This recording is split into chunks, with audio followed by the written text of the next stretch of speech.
Hey everybody, today Rahdo runs down Enchanters, Overlords, which is the first expansion for the excellent card game Enchanters, where players draft cards and craft artifacts to save little fantasy villages. Now I've already done a run through for Enchanters, so if you want to know how the base game plays, you can hit that eye in the top right corner screen or follow the show notes, because today I'm just going to tell you about what's new with this expansion, Overlords. And let's not bury the lead. I've got a game set up here. I'm trying to protect a town. There's a bunch of stuff for me to grab before the monsters start showing up, but there's now a deck of Overlords. And in this game, I'm having to deal with King Arson III, the Immortal, or it could have been Zavras, the Puppeteer, or Guller, the Demon King, or a Brainellum, a Conscious Slime, or Beatrix, the Spellcaster, or Choem, the Ogre General. So every time you play, you're going to get now a new combination of Overlord, Town, and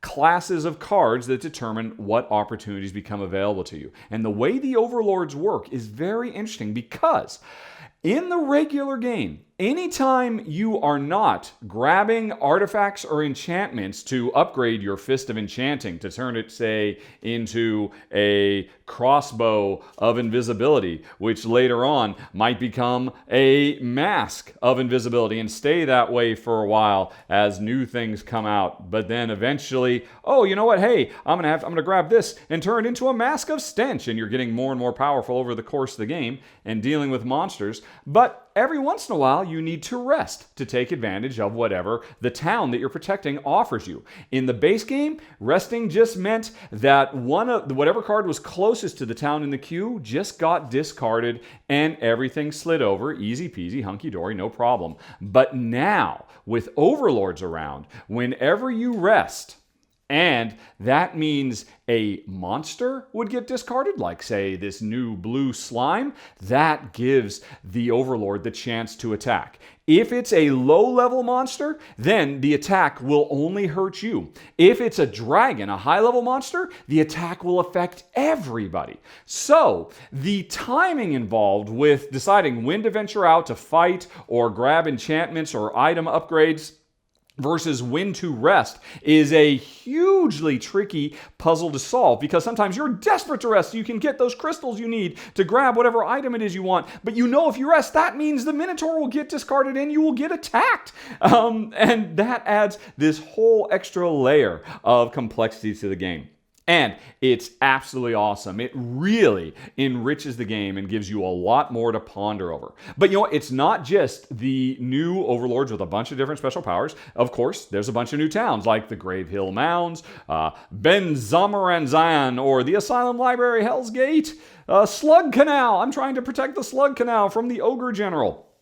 All of these new towns, of course, have new abilities and whatnot to really mix the game up. But probably the most important thing is the new Kingdom decks. There are 6 new classes of cards that get combined every time you play to create a very different set of obstacles and opportunities for you to take advantage of while protecting the town. So the new cards are the Slime deck, and the Slimes are all about just kind of comboing off each other and making monsters just tougher to beat overall. They're really kind of an interesting group. Then you've got the Enchanters, who are really about letting you manipulate enchantments. Take enchantments from other players or swap enchantments around in the queue or what have you. Because, of course, they're a bunch of evil enchanters. Then you've got the Dark Elves, who are all about turning getting wounded into a positive thing. You can spread wounds around every time you get wounded, or having wounds will give you points at the end of the game.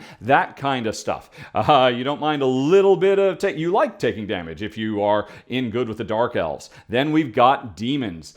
The Demons are maybe the nastiest new type of card, not surprisingly, because they are all about giving nasty, game-changing effects to your opponents and really hampering them and slowing them down when you make deals with Demons. Then we've got the Golems, which I think are my actual favorites. They're all these kinds of crazy clockwork golem monsters and steampunky type items you can build. And the thing about the Golem deck is it really lets you deal with burying items, which is a new gameplay concept in this expansion. To bury an item, like right now I've got the Mask of Stench. If I had a Golem card that allowed me to bury, say, my enchantment, I would take the of Stench and put it at the bottom of the stack. I still have its buried bonus, but now I've turned my Mask of Stench into a Mask of Invisibility. Or I could bury this mask and turn it into a Crossbow Invisibility. So you have a lot more customization and control. It's very, very cool. Being able to bury stuff to the bottom of your pile or take stuff from the bottom of the pile and put it on the top. And then the last new kingdom deck are the Undead. And they give you access to the other new function of the game, which is Scavenging in the Graveyard. In the basic game, every time a card leaves, it just gets discarded. That's it. It's out of the game. But now they go into what's called the Graveyard. And a lot of these Undead cards, plus, certain effects of cities and whatnot, let players go into journey to the graveyard to pull discarded cards back out and add them or fight them. So now when a card is discarded, it's not necessarily out of the game if the undead are around. And now the last thing to say is, with the addition of these overlords who can attack you every time a bad guy gets discarded, I talked about that, but you might be wondering, well, how do I fight back?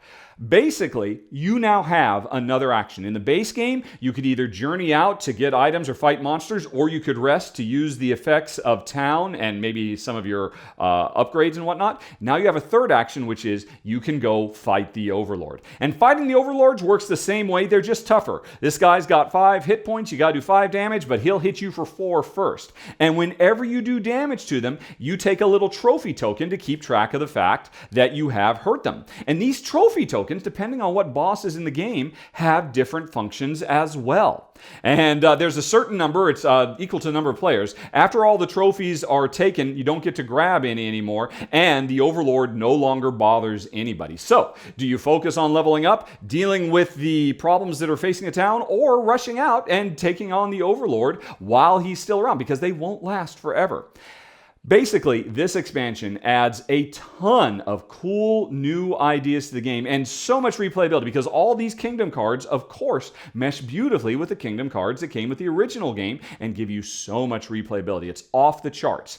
So I love that a lot, and I love the extra depth of the Overlords, and I especially love burying and unburying. That new concept of being able to manipulate these stacks, mwah! Magnifique. That said, there's one thing Jen and I really don't like. I complained about the original Enchanters that it had a little bit more take that, a little bit of player screwage in there, more than we generally liked, but it wasn't too bad. With this expansion, now all of the new kingdom decks that are added have new and interesting ways to really mess over your opponents. The game has become much more aggressive and in your face, which is too bad because that's not what Jen and I are looking for. But if you like games with high interactivity quotients where you can really go at each other at the same time as going after all the bad guys in the world, this new Overlords expansion is going to give you a lot of fun. And that is the rundown, folks, for Enchanters Overlord. Thanks very much for watching. Have a very, very nice day. Talk to you later. So long. And bye-bye.